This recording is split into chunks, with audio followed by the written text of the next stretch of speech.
আজকের এই ভিডিওটা অতি গুরুত্বপূর্ণ। দেখা মাত্র প্রত্যেকটা বাংলাদেশী নাগরিক এটা ভিডিওটা শেয়ার করে দিবেন, কারণ আমি যে তথ্যগুলো দিচ্ছি। নমস্কার প্রিয় দর্শক, ক্যালকাটা ডায়ালগস থেকে মনোজ দাসের প্রীতি ও শুভেচ্ছা নিন। যে বাংলাদেশের জন্মের পেছনে ধাত্রীমাতার চেয়েও ধাইমার চেয়েও বড় ভূমিকা পালন করেছিল ভারত ও ভারতের জনগণ, সেই বাংলাদেশ বর্তমানে ইউনূসের অবৈধ শাসনে এসে কিভাবে ভারতের সঙ্গে শত্রুতায় নেমেছে সেই তথ্য আজ কারো অজানা নয়। কিন্তু এই শত্রুতা যে কতটা মারাত্মক পর্যায়ে যেতে পারে, কিংবা আরও ভালো করে বলতে গেলে নিয়ে যাওয়ার চেষ্টা করেছেন মোহাম্মদ ইউনূস, তার একটা বিবরণ দেব একটা বিশেষ দিক নিয়ে। এই ঘটনার কথা তেমনভাবে প্রচারিত হয়নি, তাই একটু বিস্তারিতই বলতে হবে। দয়া করে একটু ধৈর্য ধরে শুনবেন এবং তার আগে আমাদের চ্যানেলকে সাবস্ক্রাইব করবেন, কমেন্ট করবেন, লাইক দেবেন, এই অনুরোধ। পাকিস্তানের বিরুদ্ধে, মানে পাকিস্তান প্রণোদিত এবং প্রযোজিত যে সন্ত্রাসবাদ, তার বিরুদ্ধে যে অপারেশন, ভারতের যে অপারেশন সিন্দুর, সেটা শুরু হয় 6-7 মের মধ্যবর্তী রাতে এবং এই অপারেশন চলে। এই অপারেশন তখন শেষে পাকিস্তান যুদ্ধ ঘোষণা করে এবং সেটা চলে যে 10 মে পর্যন্ত। 4 দিনের এই যুদ্ধের সময় ভারত যখন ব্যস্ত ছিল পশ্চিম সীমান্তের রণাঙ্গনে, তখন মোহাম্মদ ইউনূস চেয়েছিলেন পূর্ব সীমান্তে অর্থাৎ বাংলাদেশ সীমান্তে যুদ্ধ পরিস্থিতি তৈরি করতে। খবরটা কি জানতেন? হয়তো আঁচ করেছেন, কিন্তু পরিষ্কারভাবে পুরো নিটিগ্রিটি, পুরো খুঁটিনাটি নিশ্চয়ই জানতেন না। এখন সেইটা বলবো আরও ভালো করে। তিনি চেয়েছিলেন, মোহাম্মদ ইউনূস চেয়েছিলেন পূর্ব সীমান্তে অর্থাৎ বাংলাদেশ সীমান্তেও যুদ্ধ পরিস্থিতি তৈরি করে ভারতকে বেকায়দায় ফেলতে, যাতে পাকিস্তান জয়লাভ করতে পারে। আরও ভালো করে বলতে গেলে বাংলাদেশ যেটা চেয়েছিল সেটা পূর্ণ যুদ্ধ নয়, কারণ নিজেদের কোমরের জোরটাও তো কিছুটা জানে, তো পূর্ণ যুদ্ধ নয়, চেয়েছিল ছোট, মানে সংঘর্ষের মাধ্যমে, সীমান্ত সংঘর্ষের মাধ্যমে একটি যুদ্ধের পরিস্থিতি তৈরি করা। এই তৈরি করাটা যেমন সীমান্তে তৈরি হবে, তেমনি এই যুদ্ধ পরিস্থিতিতে তৈরি হবে দেশের ভেতরেও। কেন?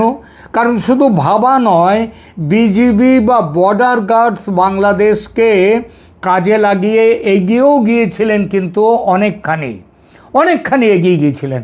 কিন্তু শেষ সময়ে সেনাপ্রধান ওয়াকারুজ্জামানের হস্তক্ষেপে, বলা ভালো তার বিরোধিতায় থেমে যেতে হয়েছিল ইউনূস এবং তার সম্প্রদায়কে, এবং বড় ভয়ঙ্কর এক ভবিতব্যের হাত থেকে নিষ্কৃতি পায় বাংলাদেশ। এই পুরো ঘটনা পরম্পরাটা বলবো এখন। ভারতের বিখ্যাত ইংরেজি পত্রিকা স্বরাজ্য এই বিষয়ে যে দীর্ঘ অনুসন্ধানী রিপোর্ট প্রকাশ করেছে গত 10 জুন তারিখে, তার ওপর ভিত্তি করে তৈরি করেছি আমার এই প্রতিবেদনটি। একবার দেখুন, এবং সেই সঙ্গে অন্যান্য কিছু জায়গা থেকেও কিছু আমি ডিটেলস পেয়েছি। সুতরাং এখন দেখুন, একবার দেখুন স্বরাজ্য পত্রিকা এই বিষয়ে কি হেডলাইন দিয়েছে, সেই হেডলাইনটা একবার দেখে নিন।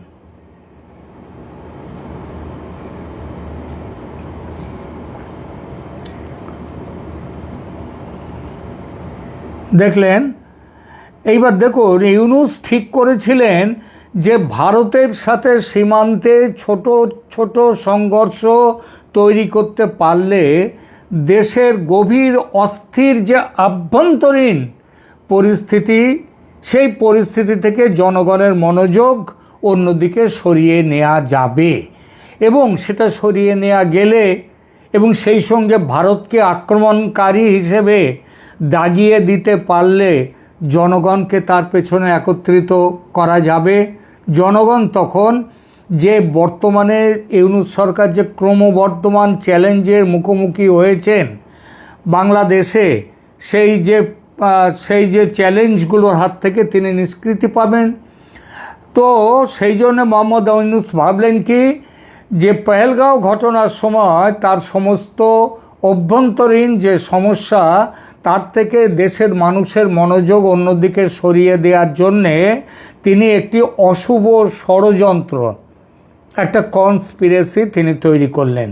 ইউনূসের হিসেব ছিল ভারতের সাথে সীমিত আকারে সীমান্ত সংঘাত তার সমস্ত সমস্যা দূর করে দেবে এবং আগাম নির্বাচনের যে প্রবল দাবি দেশ জুড়ে উঠেছে এবং ইউনূস সরকারের যে ব্যর্থতা নিয়ে সারা দেশ জুড়ে যে হৈ হৈ শুরু হয়েছে, তার যে প্রবল দাবি উঠেছে যে তাকে ক্ষমতার থেকে সরে যাওয়ার এবং নির্বাচন করার অবিলম্বে, সেই দাবিগুলোকে পেছনে ঠেলে ফেলে ক্ষমতা ধরে রাখার একটা সুযোগ ইউনূস পাবেন, এইটা তিনি ভেবেছিলেন।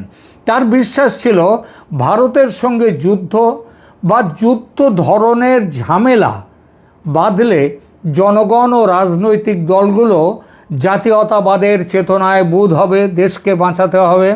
আরে দেশকে বাঁচাবে তো ইউনূসের হাত থেকে বাঁচাও যাকগে, যে তাহলে আর সেই জাতীয়তাবাদী চেতনায় বুঁদ হয়ে গেলে তাদের দাবি দাওয়া ভুলে সরকারের পাশে থাকবে। ইউনূস 1 বছর 2 বছর 3 বছর, অনেকে তো বলছে 5 বছরও তাকে ক্ষমতায় দিতে, সেটা তিনি করতে পারবেন। বাংলাদেশ সেনাবাহিনী এবং সরকারের শীর্ষ সূত্রের মতে ইউনূস জামাতি ইসলামী বাংলাদেশ এবং দেশের নবগঠিত, মানে তার নিজেরই নবগঠিত জাতীয় নাগরিক পার্টি, যা আসলে ইউনূসের নিজের কিংস পার্টি, তার কিছু নেতার সাথে পরামর্শ করে এই পরিকল্পনাটি তৈরি করেছিলেন। এইবার জানা যাচ্ছে পরিকল্পনাটা চূড়ান্ত করা হয় জাতীয় নিরাপত্তা উপদেষ্টা বা national security adviser NSA Khalilur Rahman, আমেরিকার দালাল, এবং সেনাবাহিনীর quartermaster general QMG lieutenant general Mohammad Foizur রহমানের সঙ্গে আলোচনা করে পরিকল্পনাটা পাকা করা হয়। সব কিছু চূড়ান্ত হয় অপারেশন সিন্দুর চলাকালীন। Quarter master general Faizur Rahman তিনি সেনাবাহিনীর শীর্ষ পর্যায়ের খুব কম সংখ্যক কার্যকর্তার মধ্যে একজন, যিনি একজন কট্টর ইসলামপন্থী, পাকিস্তানি গোয়েন্দা সংস্থা ISI এর ঘনিষ্ঠ এবং সেনাপ্রধান ওয়াকারুজ্জামানের বিরোধী। এই বছরের মার্চ মাসে সেনাপ্রধানকে উৎখাতের যে ব্যর্থ একটা প্রচেষ্টা হয়েছিল, তার নেতৃত্ব দিয়েছিলেন এই ফৈজুর রহমান। তখন থেকে তাকে কড়া নজরে রাখা হয়েছে এবং সেনাপ্রধান ওয়াকারুজ্জামানের সাথে কার্যত এই Faizur Rahman quarter master general, তার কোনো যোগাযোগ নেই।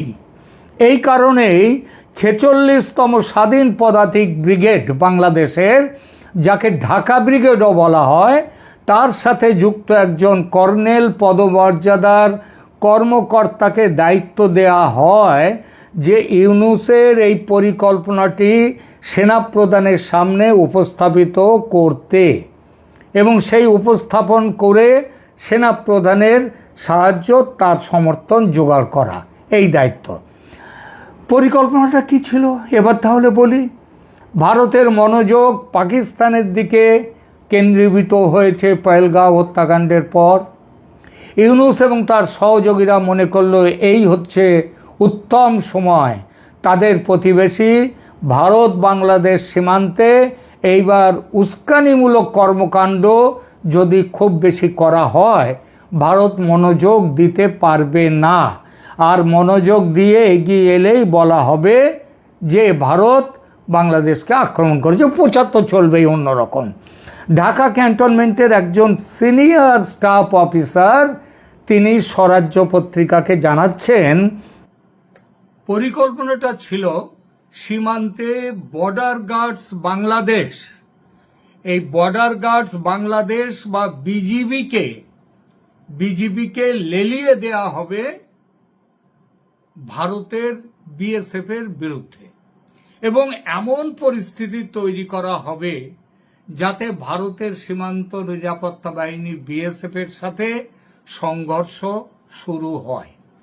পরিকল্পনায় বিজিবি সৈন্যরা থাকবে সামনে গোলমাল করবার জন্যে, আর তাদের সহায়তা করবার জন্যে সেনা ইউনিট থাকবে, সেনাবাহিনী থাকবে পেছনে। এইটা ছিল পরিকল্পনা। গত বছরের আগস্টের গোড়ার দিকে, গত বছর 2024-এ ঢাকায় যে রক্ষী পরিবর্তনের পরপরই বিজিবি আন্তর্জাতিক সীমান্তে অত্যন্ত সাংঘর্ষিক একটা অবস্থান গ্রহণ করে। সীমান্তের ভারতীয় অংশে বেড়া নির্মাণ এবং অন্যান্য নির্মাণের বিরুদ্ধে তারা আপত্তি জানাতে শুরু করে, এবং সে আপত্তি যে সবসময় মৌখিক তা নয়, শারীরিকভাবে তাদের গ্রামের মানুষদেরকে ডেকে নিয়ে এসে মুখোমুখি সাংঘর্ষিক পরিস্থিতি তৈরি করে। বিজিবির এমনই একটি ঘটনা যা ব্যাপক ক্ষোভের সৃষ্টি করেছিল গত বছরের ডিসেম্বরের গোড়ার দিকে ঘটেছিল, যখন বিজিবি সৈন্যরা ভারত বাংলাদেশ পার হয়ে সীমান্তের একটি নদী পার হয়ে ভারতীয় ভূখণ্ডে প্রবেশ করে এবং অসমের শ্রীভূমি জেলায় একটি মন্দির সংস্কার বন্ধ করার চেষ্টা করে। সেটা নিয়ে খুব একটা গোলমাল উত্তেজনাকর পরিস্থিতি তৈরি হয়েছিল। ভারত সেটাকে খুব শান্তভাবে সেটাকে মিটিয়ে নেয়। কলকাতায় এই যে বাহিনীর দক্ষিণবঙ্গ সীমান্ত সদর দপ্তরের ঊর্ধ্বতন বিএসএফ কর্মকর্তারা স্বরাজ্য পত্রিকাকে জানিয়েছেন যে সীমান্তের অনেক ঝুঁকিপূর্ণ এবং ছিদ্রযুক্ত অংশে, যেখানে বেড়া দেয়া যায়নি, প্রাচীর দেয়া যায়নি, সেখানে বিজিবি গত বছরের আগস্ট থেকে এই বছরের ফেব্রুয়ারির মাঝামাঝি সময়ে বাংলাদেশি অপরাধীদের সীমান্ত লঙ্ঘন করতে তাদেরকে রক্ষা করেছে এবং সহায়তা দিয়েছে তারা। তবে তারা বিজিবি এবছরের ফেব্রুয়ারির মাঝামাঝি থেকে আক্রমণাত্মক অবস্থান ত্যাগ করেছে, এটা বলেছেন বিএসএফ কর্মকর্তারা। এর মধ্যে অবশ্য মিটিংও হয়েছে সম্ভবত জানুয়ারিতে দিল্লিতে, বিজিবি এবং বিএসএফ এর উচ্চ পর্যায়ের মিটিং হয়। তারপর এর কারণ ছিল বাংলাদেশ সেনাপ্রধান বিজিবি মহাপরিচালক মেজর জেনারেল মোহাম্মদ আশরফুজ্জামান সিদ্দিকীকে সীমান্ত বাহিনীর এই যে সাংঘর্ষিক অবস্থান এটা ত্যাগ করতে বলেছিলেন কে? বাংলাদেশের সেনাপ্রধান জেনারেল ওয়াকারুজ্জামান তার সৈন্যদের এই সাংঘর্ষিক অবস্থান গ্রহণে উদ্বুদ্ধ করার জন্য বিজিবি মহাপরিচালককে তিরস্কারও করেছিলেন বলে স্বরাজ্য পত্রিকার রিপোর্টার জানাচ্ছেন। বিজিবি প্রধান জেনারেল ওয়াকারুজ্জামানকে বলেছিলেন যে তিনি বিজিবির যে হেড, তিনি মহাপরিচালক, তিনি বলেছিলেন যে তার কাছে যমুনা মানে ইউনুসের বাসস্থান, ইউনুসের কার্যালয়, সেখান থেকে তাকে মৌখিক নির্দেশ দেয়া হয়েছে সীমান্তে গোলমাল পাকাও।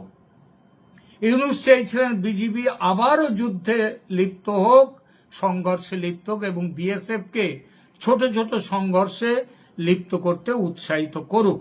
বর্তমান সেনা নেতৃত্বের ঘনিষ্ঠ অবসরপ্রাপ্ত ব্রিগেডিয়ার জেনারেল আলতাফ হোসেন নিজে স্বরাজ্য পত্রিকাকে জানিয়েছেন। কি জানিয়েছেন?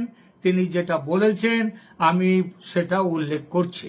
ইউনুসের হিসেব ছিল যে এই ধরনের সংঘর্ষকে উগ্র জাতীয়তাবাদী বাংলাদেশি গণমাধ্যমের এবং বাংলাদেশের এই ইউনুসের দলবল তো আছে, ভারতের বিরুদ্ধে গালি না দিলে যাদের একটি ভাতও হজম হয় না পেটে, যে তাদেরকে লেলিয়ে দেয়া হবে, ক্ষিপ্ত করে দেয়া হবে, জনসাধারণের ক্ষোভ এবং জাতীয়তাবাদী উত্তেজনা সেটা তৈরি করা হবে। কেন? ভারতের বিরুদ্ধে ব্যবহার করবার জন্য।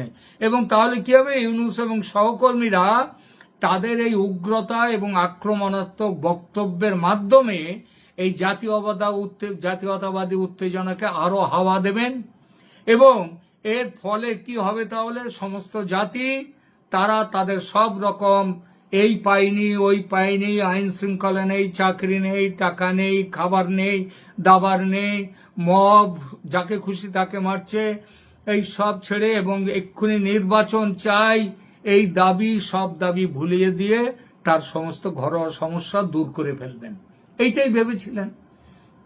কিন্তু এই পরিকল্পনার সাফল্যের জন্য দরকার ছিল সেনাবাহিনীর সমর্থন, সেটা অত্যন্ত গুরুত্বপূর্ণ। কারণ বিজিবি এবং বিএসএফ এর মধ্যে যে কোনো সংঘর্ষ যদি নিয়ন্ত্রণের বাইরে চলে যায়, তাহলে সেই সময় তারা পরিকল্পনার অংশ ছিল যে সেনাবাহিনী পেছনেই তো থাকবে, তারা এগিয়ে এসে বিজেপিকে সাপোর্ট দেবে। সীমান্তের কাছে বাংলাদেশ সেনাবাহিনীর এই যে উপস্থিতি বিএসএফ এর জন্য একটা প্রতিরোধ হিসেবে কাজ করবে।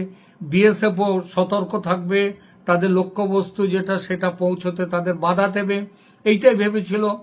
তো সেই জন্য সেনাবাহিনী যদি তাদের ব্যাকআপ হিসেবে কাজ না করে, তাহলে বিজিবির এই পরিকল্পনা কিংবা বিএসএফ এর সাথে বিজিবির এই যে খুব বেশি আক্রমণাত্মক হওয়ার কোনো সাহস থাকবে না। বিএসএফ সংযম প্রদর্শন করে, তবে সেটা তো একটা নির্দিষ্ট সীমা পর্যন্ত। ইউনূস বিজিবির যে লাল রেখাটি চেয়েছিলেন তা অতিক্রম করলে বিএসএফ তীব্র প্রতিশোধ নিতে পারত, সেটাই ছিল স্বাভাবিক। সেই কারণে বিজিবির বিরুদ্ধে তীব্র প্রতিশোধ নেওয়ার জন্য বিএসএফকে প্রতিরোধ করার জন্য সেনাবাহিনীকে পেছনে রাখার দরকার ছিল, তার সেনাবাহিনীর উপস্থিতির প্রয়োজন ছিল। এটা বলছেন কে? এটা বলেছেন ব্রিগেডিয়ার জেনারেল অবসরপ্রাপ্ত আলতাফ হোসেন। অর্থাৎ এই পরিকল্পনা বাংলাদেশের